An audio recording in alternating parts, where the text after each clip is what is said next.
Sinagot ng isang geopolitical analyst ang tanong ni Congressman Paulo Duterte kung CIA nga ba o Pilipinas ang pinagsisilbihan ng Armed Forces of the Philippines. Alamin ang detalye sa report ni Almar Forzuelo.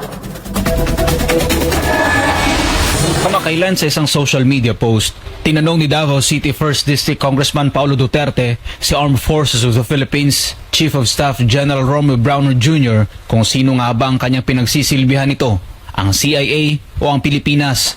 Nag-ugat ang nasabing tanong ng mababatas matapos na mabanggit ni General Browner ang Typhoon missile system ng Amerika na nasa bansa.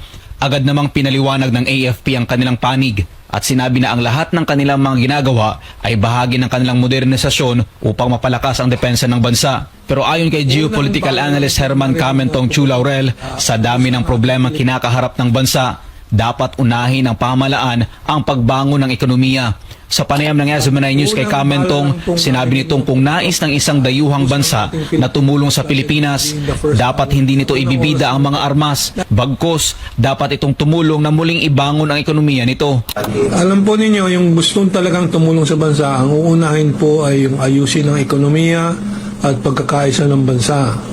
Binigyang diin nito na dahil sa matinding korupsyon na nangyayari sa Pilipinas, takot ng mamuhunan ang mga investor at dahil dito napag-iiwanan na tayo ng ibang bansa pagdating sa ekonomiya.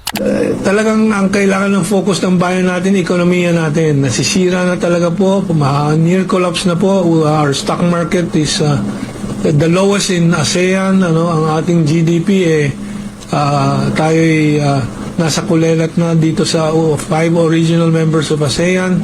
Tungkol naman sa tanong kung may kumpas nga ba sa Amerika ang mga nangyayari sa ating bansa, ito ang kanyang naging sagot. Sigurado po ito lahat ng mga nangyayari na sa Pilipinas, ang pagwawasak po ng national unity natin, mga plano ng Amerikano, ang pagwawasak ng ekonomiya natin, mga plano ng Amerikano po ito. Dahil po ang mga hakbangin po ng Amerikano sa pag-destabilize ng bansa para ihanda sa gera ay unang-una wasakin ng ekonomiya. Yun din ang nangyari, ang ginawa nila sa Ukraine. 2014 pa, winasak na po nila ang national unity ng Ukraine by a coup d'etat.